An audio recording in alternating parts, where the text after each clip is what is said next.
earnings conference call hosted by Antique Stock Broking Limited. As a reminder, all participant lines will be in listen-only mode, and there will be an opportunity for you to ask questions after the presentation concludes. Should you need any assistance during the conference call, please signal an operator by pressing star then zero on your touchtone phone. Please note that this conference is being recorded. I now hand the conference over to Mr. Vardarajan. Thank you, and over to you, sir. Thank you, Shravani. Very good morning to everyone. I would like to extend a very warm welcome to all the participants and the top management of Oil India Limited. We have with us today the top management of Oil India represented by Mr. Abhijit Majumdar, Director Finance, Mr. Salomay Amdo, Director Exploration and Development, Mr. Trailokya Bhagwan, Director Operations, Mr. Bhaskar Jyoti Phokol, MD NRL, Mr. Ranjan Goswami, ED Business Development, Mr. Ajay Kumar Sahu, ED Company Secretary, and Mr. Abhijit Das, CGM F&A. Without much ado, I would like to hand over the call to Mr. Abhijit Majumdar for the opening remarks. The floor is yours, sir. Good morning, ladies and gentlemen. At the outset, I would like to thank Antique Stock Broking for hosting today's analyst and investor call for Oil India Limited. I am Abhijit Majumdar, Director Finance. I am joined today by my colleagues from Oil India, Mr. Trailokya Bhagwan, Director Operations Oil, Mr. Bhaskar Jyoti Phokol, MD NRL, which is our material subsidiary, Mr. Ranjan Goswami, Executive Director Business Development Oil, Mr. Ajay Kumar Sahu, Executive Director Company Secretary Oil, Mr. Abhijit Das, CGM F&A Oil, Mr. Dharam Singh Manral, CGM Exploration and Development Oil, Mr. Saket Garodia from NRL Finance team. On behalf of the management, I welcome you to our Q2 FY25-26 earnings call, covering the period 1st of July 25 to 30th of September 2025. The financial results were approved by the board and duly published on 14th of November 25 based on statutory requirements. Now I would like to hand over to our Chief Investor Relations Officer, Mr. Abhijit Das, who will provide an overview of the performance of the current quarter and half year ended 30th September 2025. Mr. Das, please. Thank you, sir, for the introduction. Good morning to all who have joined this earnings calls of Oil India Limited. A brief strategic overview of our performance during the quarter and the half year ended for FY25-26. Oil India continued in a steady transition into an integrated energy company. On upstream front, we have continued to strengthen our resource base through the acreage expansion, the focus exploration, and the new prospective areas, achieving drilling targets as planned and at par production. The midstream pipeline expansion is progressing well, and we are glad to announce you that the mechanical completion of our Numaligarh-Siliguri pipeline was commissioned on 12th of October 2025. On the downstream side, expansion of Numaligarh refinery is gathering momentum with commissioning of select units on track, and we are well planned to get commissioned on December 2025. A brief operational highlights for this half year ended. I will now provide the highlights of our company's operational and financial performance for the current quarter. We experienced a minor dip in our upstream operations this quarter. The combined oil and gas production for Q2 FY26 is 1.652 million metric ton of oil equivalent. Here it is 3.332 mmtoe. The crude oil production for the quarter stood at 0.848 million metric ton, a minor decrease of 0.6% on quarter to quarter and 3%, rather 2.58% on year to year. The natural gas production for the quarter stood at 0.848 804 BCM, a marginal decrease of minus 2.8 on quarter to quarter, and increase in 0.6% on year-to-year basis. The key rationale of our production dip was driven by a temporary production slowdown owing to the external factors in the northeast region of the country. However, the operation have now normalized and daily production is again on its normal pace. On the exploration and the development front, progress has remained strong. Oil India has drilled 18 new wells in Q2FY26, achieving 100% of our target drilling, and drilled 32 wells in HY 2026, an increase of 28% on year-to-year. Additionally, our offshore exploration campaign in Andaman Basin has achieved a key milestone with gas occurrence in East Andaman. A brief on our international front. Oil India holds 4% in Area 1 in Mozambique through its joint venture entity BREML. In April 2021, degradation of the security situation in Cabo Delgado provinces in Mozambique necessitated the Area 1 concessionaries to declare force majeure and suspended the development activities. We have a good news here that the force majeure has been withdrawn from November 2025. The Honorable Prime Minister inaugurated the Assam Bioethanol Plant, a joint venture of our material subsidiary NRL in Golaghat district of Assam, on September 14, 2025. This is India's first 2G bioethanol plant that uses bamboo as its feedstock. A 200 TPD formalin plant is commissioned in Boitamara in Bongaigaon by Assam Petrochemicals, our joint venture company in the northeast. A brief financial highlights of our company during the quarter 2 of FY26 and half year FY26. Here, the average crude oil price realization during Q2 was $68.19 per barrel versus $79.33 barrel in the previous quarter of the previous year. In FY26 half year, the crude oil price realization was $67.22 per barrel versus $82.09 per barrel. There is a decrease of 18.11% in the crude oil price realization. This was the major impact on our revenue. Because of reduction in crude oil price by 18%, our revenue has gone down and nearly about 44% as compared to the previous year. The natural gas price is almost steady as compared to the previous year. It was $6.78 per MMBTU versus $6.70 per MMBTU. Gas was performed almost in line with the previous year. The price of crude oil has been regulated by the benchmark aligned by the Government of India during the half year. The standalone revenue for Q2 FY 2026 was 5,456 crores, which has grown on quarter to quarter around 9%, which is mainly due quarter to quarter around 9%. And FY 26 it was 10,469 crores.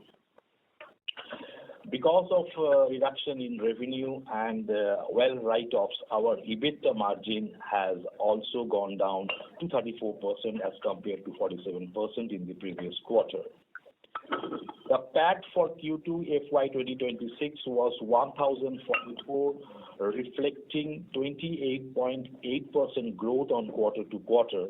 For half year, the profit stood as 1,857 as compared to 3,300 in the previous year, which is primarily because of lower price realization and higher provisioning of our E&P activities. Because of lower profit, the EPS has also come down to around 6.242 rupees per share. However, it is reflecting 28% growth on quarter to quarter. A brief performance on our material subsidiary NRL. Our material subsidiary NRL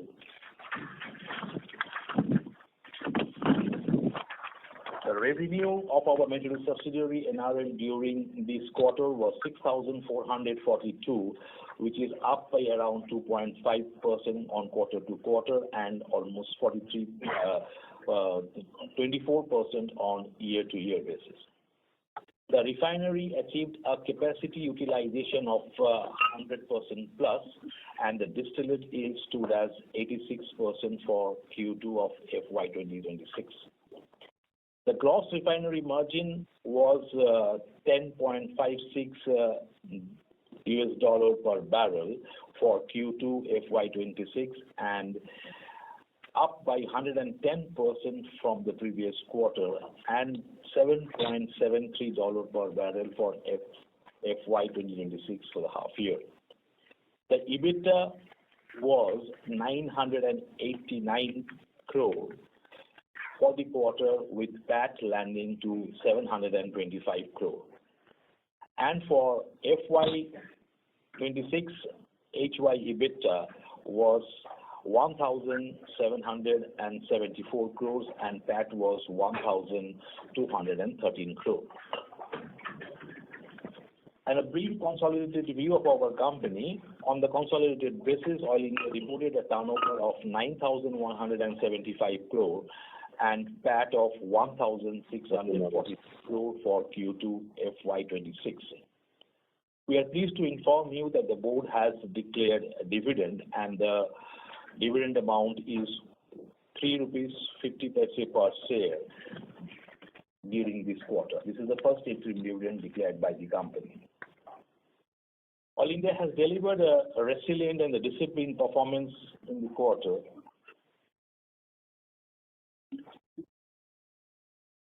Disciplined performance in the second quarter of FY26, supported by the operational stability and prudent financial execution. As we look ahead, our focus remains on the execution excellence, production growth, and long-term value creation across the portfolio. With that, I conclude my remarks. We now welcome your questions and look forward to an engaging discussion. Kindly limit your queries to 2 per participants to allow time for all. Thank you. Thank you. We will now begin the question and answer session. Anyone who wishes to ask a question may press star and 1 on their touchtone telephone. If you wish to remove yourself from the question queue, you may press star and 2. Participants are requested to use handsets while asking a question. Ladies and gentlemen, we will wait for a moment while the question queue assembles.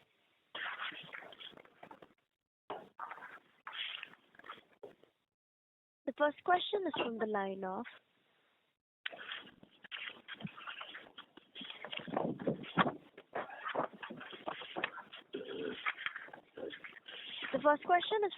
of Gaurav Jain from ICICI Prudential Mutual Fund. Please go ahead. Hi, sir. Thank you for the opportunity.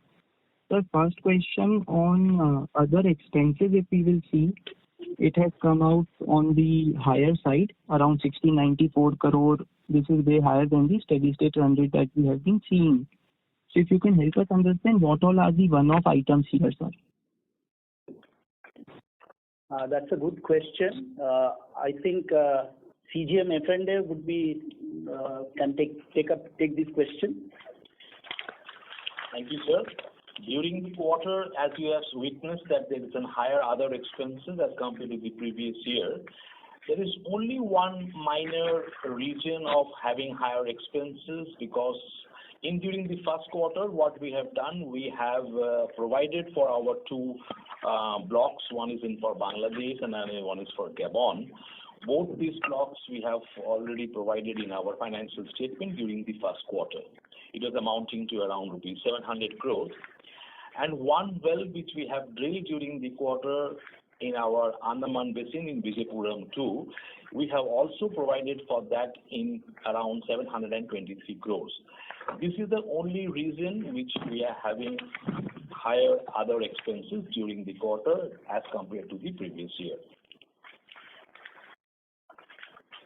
Sir, on this Bangladesh and Gabon write-off, how should we be thinking about it going forward, because it is now appearing in quite a few quarters? No, see, Gabon, as far as Gabon is concerned, we have thought of exiting from that area. So whatever expenses we have incurred, maybe little more expenses would arise based on the closure efforts that are going on. So apart from that, Bangladesh is also a closed chapter as far as the entire JV is concerned. We are in partnership with ONGC there. Both of us have decided to exit from that particular block. So we don't anticipate any further major increase in expenditure in each of these two areas. Got it, sir. On the employee expenses side also, this quarter is on the higher side, sir. Anything to call out there? Sorry, could you come again, please? Sir, employee expenses, if we will see at 526 crore, that is also higher than the run rate that we have been seeing a little on the higher side. Yes. CGM F&A, I would like to answer. For employee expenses, what we have seen, you have witnessed that there is around 60 crores of more expenses as compared to the previous half year.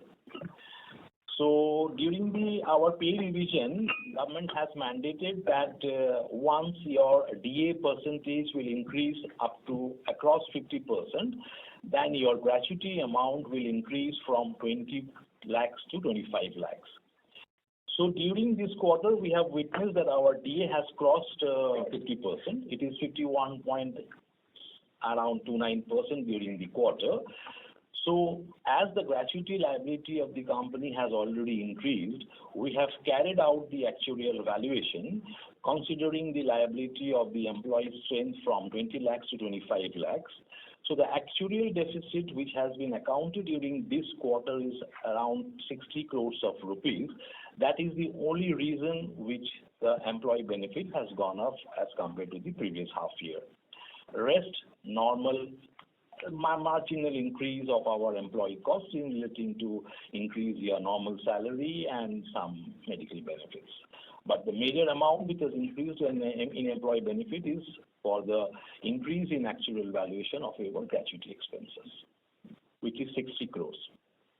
Got it, sir. That was helpful. Next, sir, on the production side, at 1.65 metric million ton of oil equivalent, when we say that we are now back to like Q2, there were some one-offs which impacted the production, and in Q3 we are now back to steady state production. Will it be possible for us to guide as to how should we think about production into Q3 and what is the steady state that we are back to now? Okay, I think Director Operations can take this question. Yes. If you'd like to answer. Yes. Can you hear? Yes, sir, you are audible. Yes. So there are few factors actually that affected Q1 and Q2 both. Q1 mostly what happened is that we had a little bit extra loss due to LPG shutdown that was unwanted, and we never planned it. So because of that, we had some more loss in the first quarter, and also in the second quarter, what happened is that I'd like to correct one line that the production impact dropped from 9720. We achieved 9720 metric ton per day. In the at the end of the year, also in the month of September. September 16 we achieved around September 15 we achieved 9722 metric ton per day, which goes to pro rata which goes to above 3.5 to 3.53, something like that. So what happened is that, and we were on a track where we were going to be around 10,000 metric ton per day this time. But what happened is that there are a few ethnic groups here, 6 ethnic groups, and one of the ethnic groups in the eastern part, they because they want the ST status. Because of that, they did an economic blockade, not against Oil India, but it is to the government. But in the process, what happens is that we have to close down wells because people cannot move for work inside and outside the facilities, oil facilities. Because of that, the production dropped to 8100 metric ton per day. Now we are hovering. We have brought it back to 9600, close to 9600. So we are because what happens when the natural flow is disturbed in some of the wells, around 10-11 wells which didn't come, but we have tried with other wells, and also from new drilling we have added to this amount, and the decline which we thought that it will create, it didn't create that much, but we are again on right track. And it is if no such blockade happens, then we are expecting that will be around 3.5 plus this time. This is beyond our hand actually. Did I answer it properly? Yes, sir. You could got it. Yes. Yes, sir. Thank you for the elaborate answer, sir. That was helpful. Last question, sir, on DNPL capacity augmentation. We have mentioned in presentation that 15th November is when we were expecting mechanical completion from 1 MMSCMD to 2.5. What is the status on mechanical completion, sir? Is that achieved? The DNPL pipeline, no? Yes. DNPL pipeline, I think. I think Twin will take this question. Twin, yes. Twin, please. Twin, tell. Thank you so much, sir. Good morning, everyone. So, yes, the DNPL pipeline, mechanically, we have completed all the works. Now the next step would be to obtain PESO and PSO approvals and PNPRB authorization for the expanded capacity. And also there is one critical step in terms of hooking it up with the existing pipeline. For that, we would need 7 days of disruption in the pipeline. So we are planning it as we proceed along with the PNPRB authorization. Got it. So we continue to expect that what we have mentioned by April 26, all of this will be done. We continue to expect the same. Absolutely. We will be up and running before April 26. Thank you so much. Last question, if I may squeeze in, sir. Last question on NRL, sir. The throughput at 0.75 metric million ton was also on the lower side. If we look at quarter on quarter, we operated at 100% utilization. Was there any maintenance shutdown, and if that is complete now? MD NRL, if you would like to answer this question. Yes.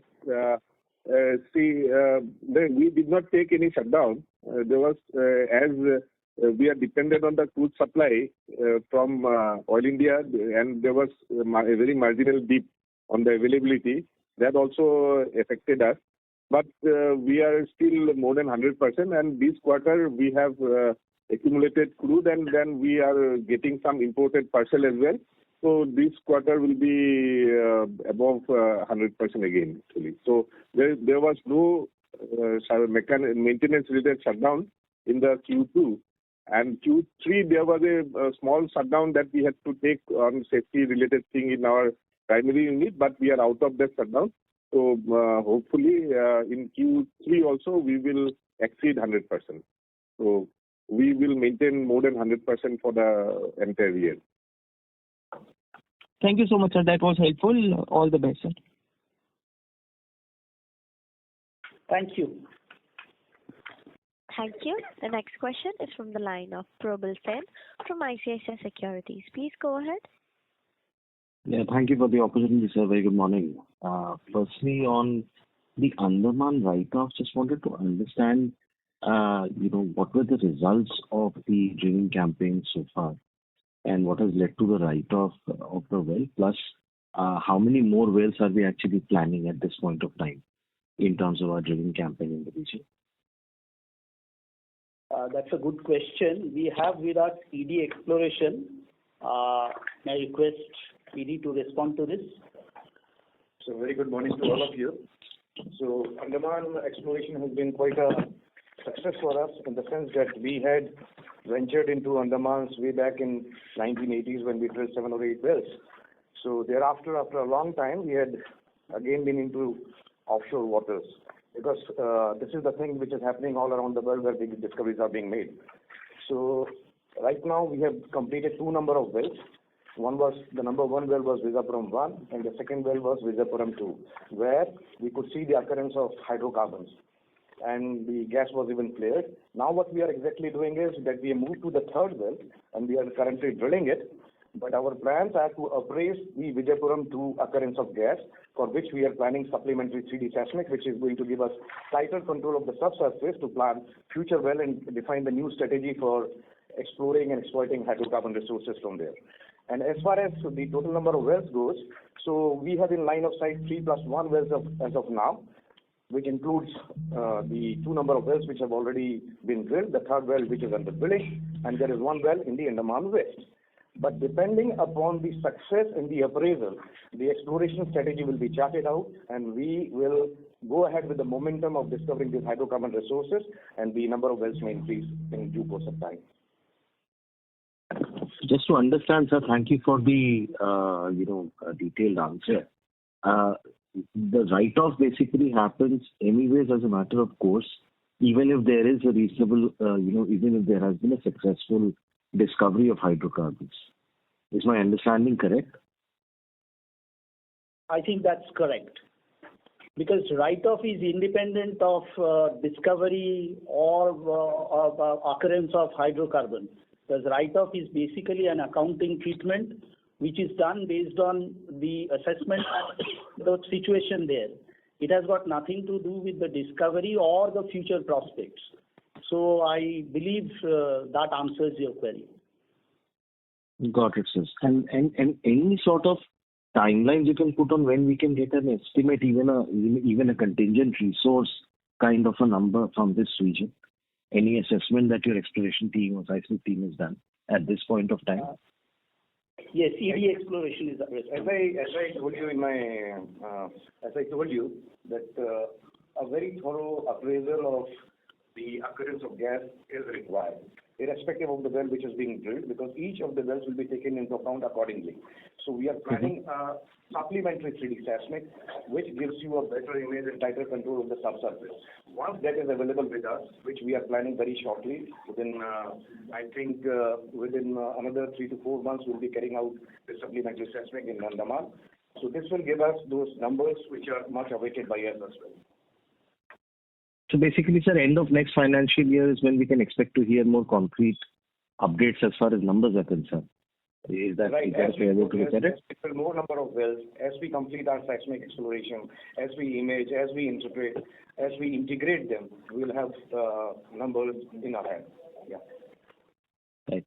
Thank you, sir. The second question was with respect to the NRL numbers. Is it possible to share if there was any significant inventory component in the $10.6 GRMs for this quarter?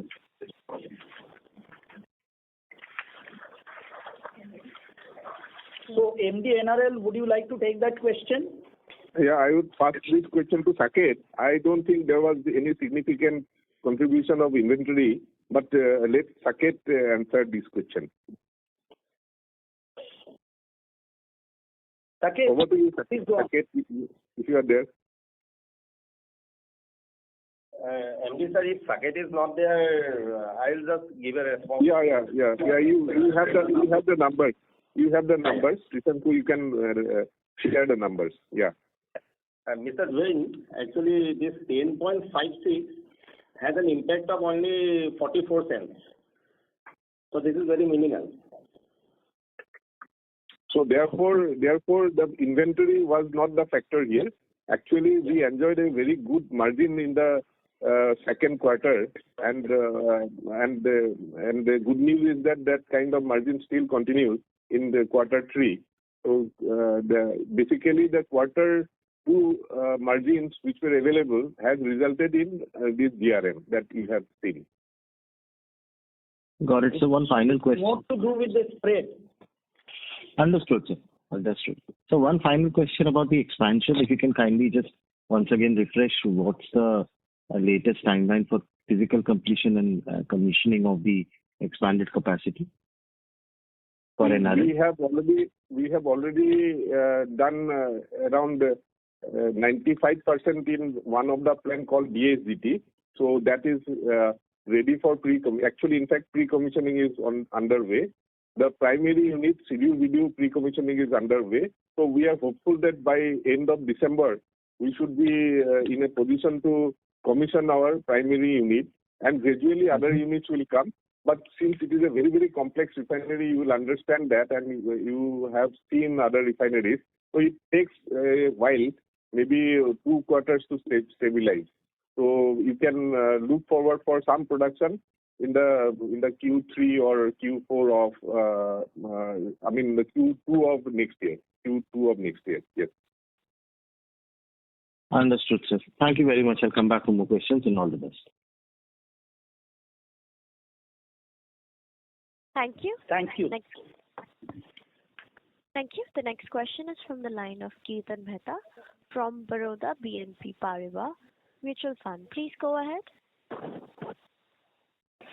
Thank you, sir, for the opportunity. First question was about the exploration right-of. You mentioned that this is independent of the occurrence or discovery or future prospects. So in what scenario do we capitalize the exploration well expenses?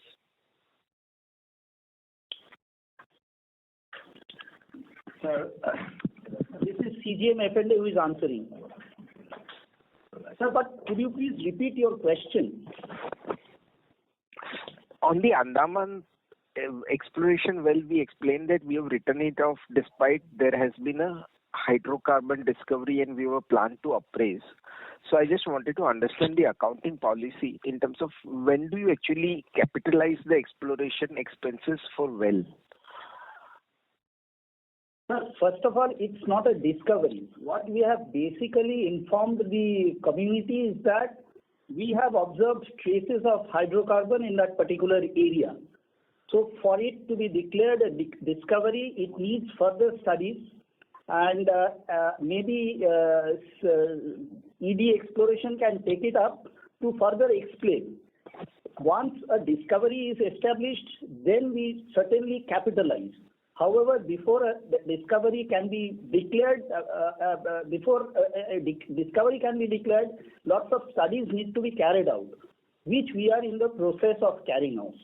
So, ED exploration, I think that answers your query, or you need further clarification? So basically, even the third well expense that we are drilling, as well as the appraisal well, could also get capitalized because this will also get written off in that sense. Is that a right understanding? Yes, that's the right understanding. And the capitalization would depend on so many other factors. But everything begins with traces of finding out hydrocarbons. So that is the first step which we have basically just crossed. Right. And could you also sort of highlight on the exploration well capex that has been planned for this year as well as next year, and how much of them is likely to be written off under this policy till we have actually a discovery? See, write-off is not a policy-driven thing. Write-off is a decision which is taken based on the studies carried out, based on various other factors. So once a decision to write it off is taken, then only it is taken. For us to write off, we would be awaiting the the results of various studies are both in-house and outside. So that is how it happens. Now, CapEx, I request CGM F&A to please answer. During the current year, we had budget about around 7,000 crores of our total capex. The total capex has been distributed between your E&P activity as well as your normal PPE. So out of that E&P activity, we have around 1,927 crores of budget of development drilling, around 1,700, and our seismic is around 650. If you add up all these three figures, it will be around 60% of our budgeted figure of 7,000 crore. And normal PPE, what we have budgeted for this current financial year is 2,200, around 84 crores of rupees. As of now, till date, what we have been able to achieve is around 5,561 crores has already been spent on account of our capex expenses. This 5,561 crore also includes a contribution towards equity to our material subsidiary of around 550 crores. So our achievement to a large extent is around 70 to 75% within this last 7 months. We are expecting to be beyond our budgeted figure. So just to add on to what CGM F&A has just said, our capex year on year has been rising over last few years. If I can just quote the numbers for 24-25, against a budget of 6,880 crore, 6,880 crore, our spending has been 8,000 crore. So basically, we, going by our track record, we exceed the budget provision. So the same is likely to happen this year too. Sure, sir. In terms of the FY26 production, could you also would there be any implication of softer production on the FY26 targets?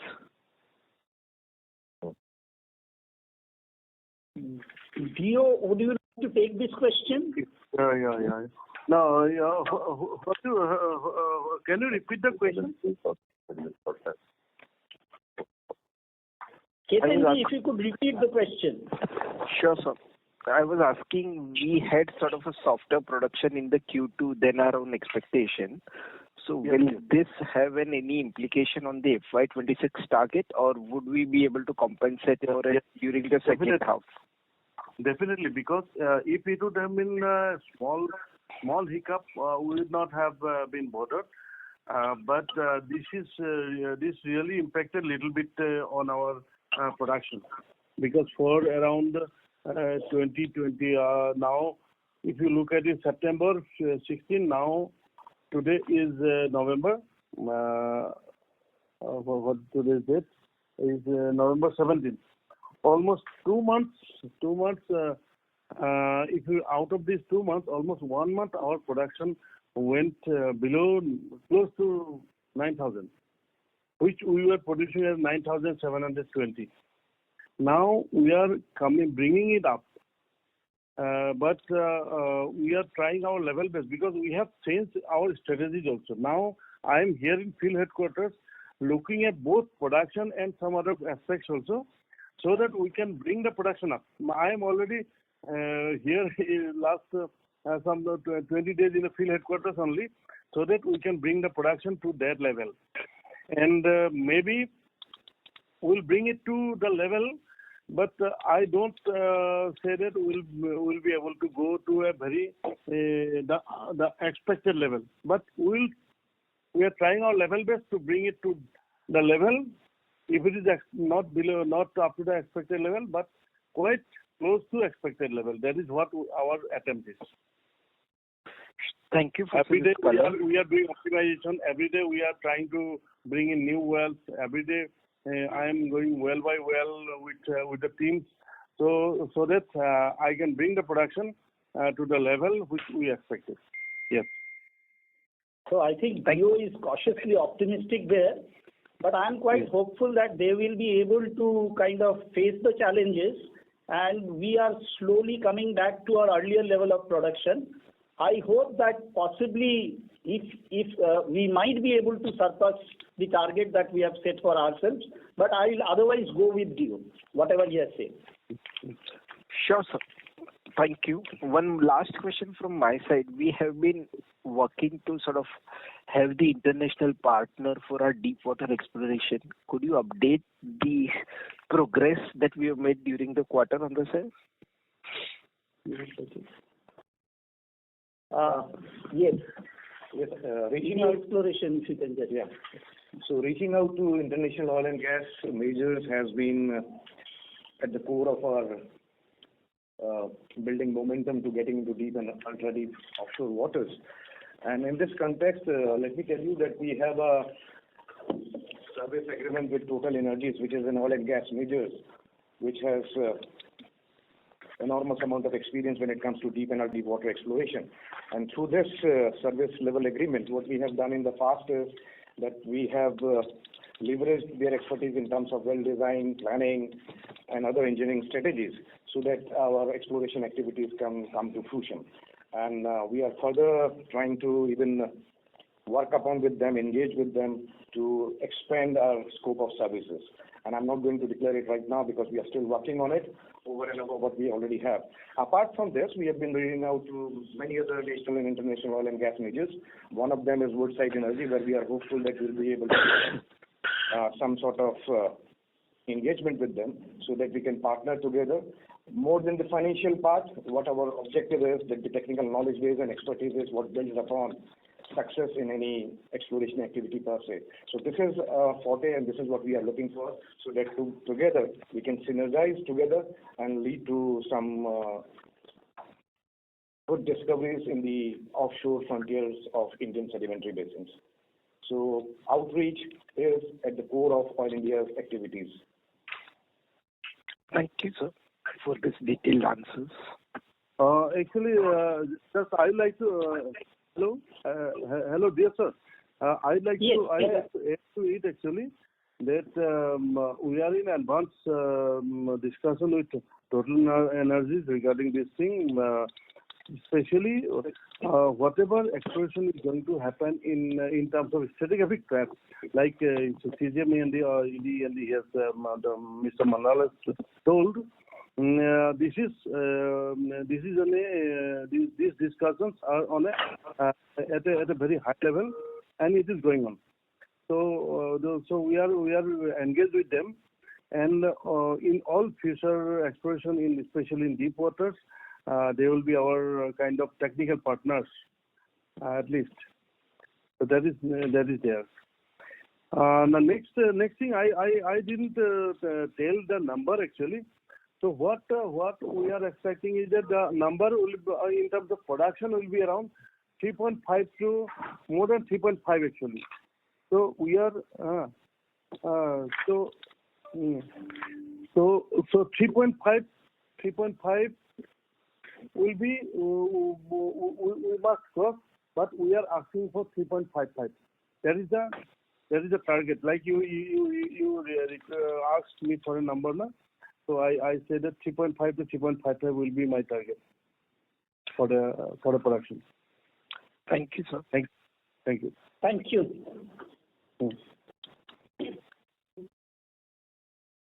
Thank you. The next question is from the line of Sarthak Tikta from DSP Asset Managers Private Limited. Please go ahead. Yeah, hi. Morning, sir. Am I audible? Yes, you are. So just coming back on the production target, last quarter we had highlighted that we had 3.7 million ton of oil and 3.65 BCM of gas production target for this year. And subsequently for FY27, 3.95 million ton for oil and 4.31 for gas. Just wanted these four numbers, updated numbers post the weak production that we had in Q2.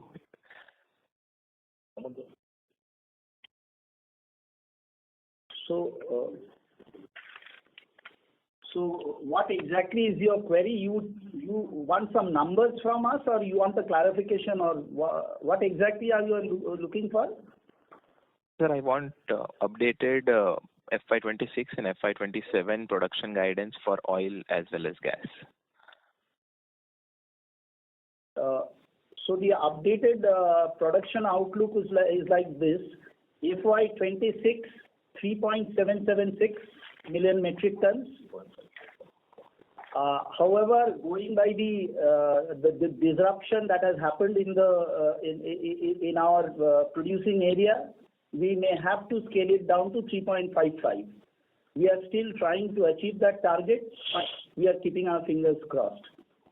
As far as FY27 goes, our number would be 3.798. You can take it as 3.75 on a conservative side.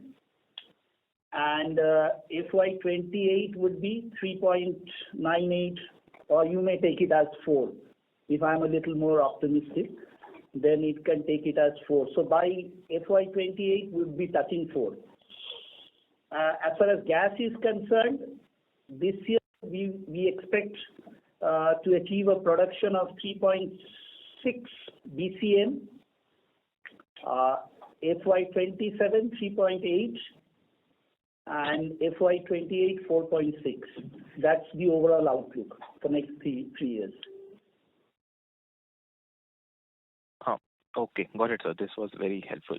Just one more thing. On FY27, you mentioned in gas 3.8 BCM, right? That is significantly lower than the Q1 guidance that we had in for gas for FY27. Considering DNPL to come up by April, which Tuhin mentioned, any other reason that we see that the weakness on the gas production outlook?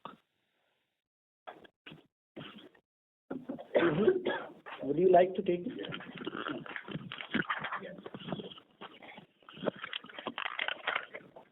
Just a minute. Yeah.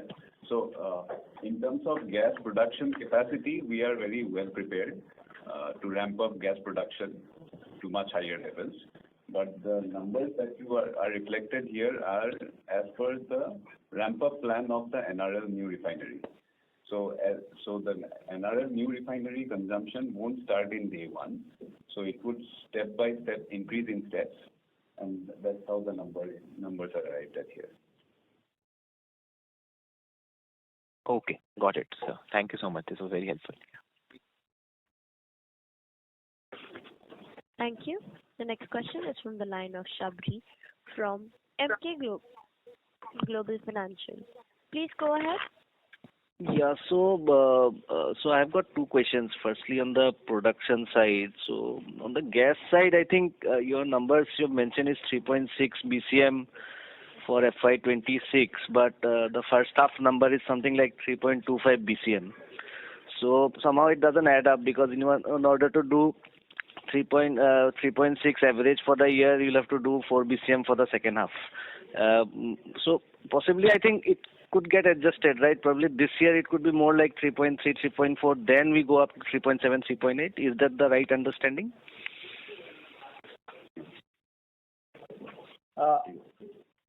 Dio, would you like to take this question?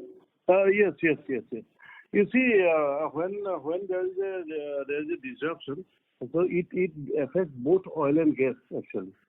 So because of that, we will have a little bit less, which has to say that 3.65 is our target for the gas. That is full year, or that is second half of this year? Yes. Is that for the full year FY26 or second half of 26? 3.65. 3.6 is for the full year. It is for the whole year. It's for the whole year. That's for the full year. We don't target actually half year. We don't target actually. We target for the whole year, and we are trying to cope up, and we will be having more production with respect to last year. That is for sure. Because in gas, we can ramp up actually. We can ramp up. Only thing is that the gas. In case of gas, what happens is that the demand is the most important part. Now is the time for the tea gardens. They take less in this month. So even if I have the capacity, we cannot increase the gas production by that much. You understand my point, na? So because tea gardens, this is not the plucking time. This is the lean time for the tea gardens. So other industries, when they take, we are ready to give, and hopefully if NRL increases and if somehow we can bring it forward, this DNPL index, then maybe we can increase further. That's all. And this, I think we'll be having the same production or a little bit higher production with respect to the last year, not less. Right, sir. And second is DNPL. I think possibly that is the main pipeline for you to raise production. So this pipeline, April 2026, it will get fully commissioned, and from an NRL volumes will also get expanded by that same time. Is that right? And then if not others, then at least we will supply to NRL around 2.5 MSCMD. Is that the right understanding? Yes. Oh, okay, sir. Yeah, thanks. Yes. Second question is on your capex. So you have mentioned that you have done 5,500 crore for H1, and 5,000 crore is basically the core capex if we remove the NRL rights subscription. Then, but your cash flow capex is something like 1,600-1,700 crore. So is this because of that write-off getting adjusted in the PNL? Is that the adjustment why there is a mismatch between cash flow statement capex and what you have stated in your presentation? No. Yes. It is not like that. See, 5,561 is our total capex utilization till date. But if we run through the figures, this is the capital equipment which we have budgeted for 2,284. We have already spent 1,280. So for exploration and development drilling is concerned, it was budgeted as around 3,500, 3,600. Out of that, we have already spent 2,200. For survey, which we have planned for 629, we have already spent 572. For our overseas, what we have thought of around 100 or 120, we have already spent around 385.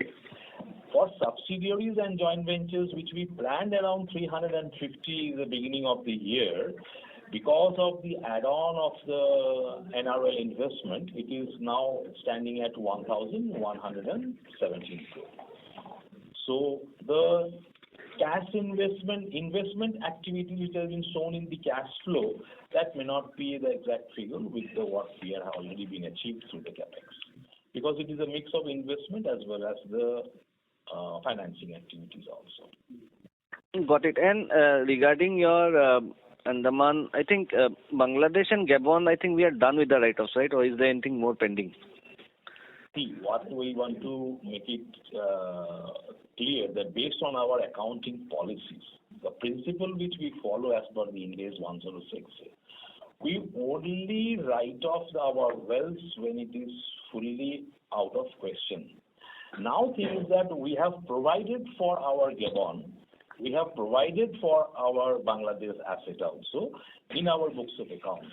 But final write-off will only be taken when we will fully decide that all the activities for the particular blocks have been closed and we have to wind up from the place. We have provided in our books of accounts, but the final write-off may positively or indicatively may take place by end of this year. Right. And that also has been taken care in the first quarter itself. Got it. And the last question is this 700 crores. So this is Vijaypuram 1, only 1, right? Not 2. It's Vijaypuram 2, not Vijaypuram 1. Okay, it's Vijaypuram 2, which has been completely provided for 720 crore. So Vijaypuram 1 will be again tested now, and based on that, you will take a call, and then the third well and fourth well will come. Is that right? Yes. That ED exploration and development has already explained in details what is the plan for the Vijaypuram 1 and 3. So subsequently it will come out. And 720 crore was for H1 or it was for just Q2? See, what happened during H1, we have provided for 2 of our blocks, the major expenditure. Providing for our well assets is a normal course of our business. Whenever we see that a well has not been able to achieve what we have planned for, we automatically, based on our accounting principles, we provide it. No, it is 360 crore for the 2 quarters, or it is just one time Q2 itself 720 crore? Just wanted. No, it is 723 crores for this quarter itself. Okay, this quarter itself it was 723 crore. Okay, yes. Okay, sir. Thank you. Thank you. That's all. That's all from my side. Thanks. Thank you. A reminder to all the participants that you may please restrict yourself to one question. The next question is from the line of Pranita from Morgan Stanley. Please go ahead. Good morning, sir. Thank you for this opportunity. I just wanted to understand, is there any planned shutdown for NRL for next 3 to 6 months, especially with all the mechanical completion that is planned?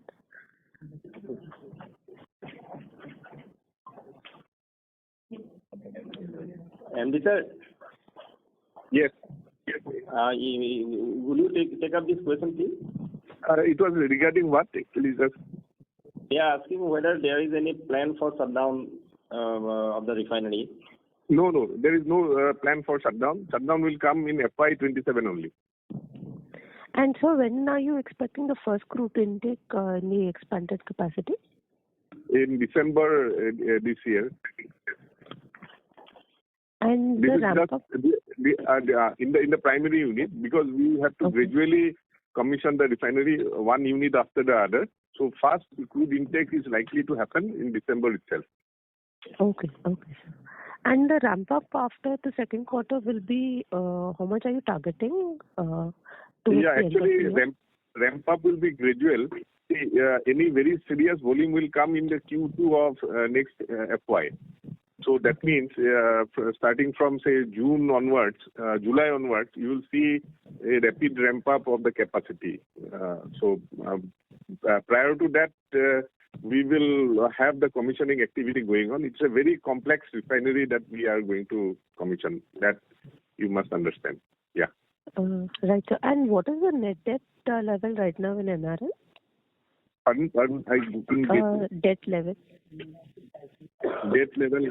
Trishanku, if you can give debt level, I think debt is to equity ratio. You can tell Trishanku, it is with you. If you see that the leveraging ratio for NRL as of now for Q2, what we have, it is 17,799 crores of total debt. Total debt has already been taken by NRL. Okay, sir. Okay. Yeah. Thank you.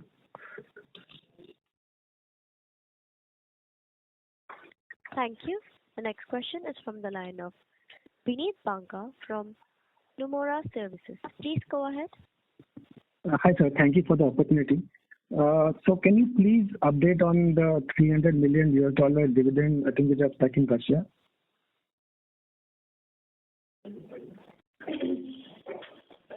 I'll pass on to my DGM Finance, BD, Mr. Sambunandan. Yes, you have rightly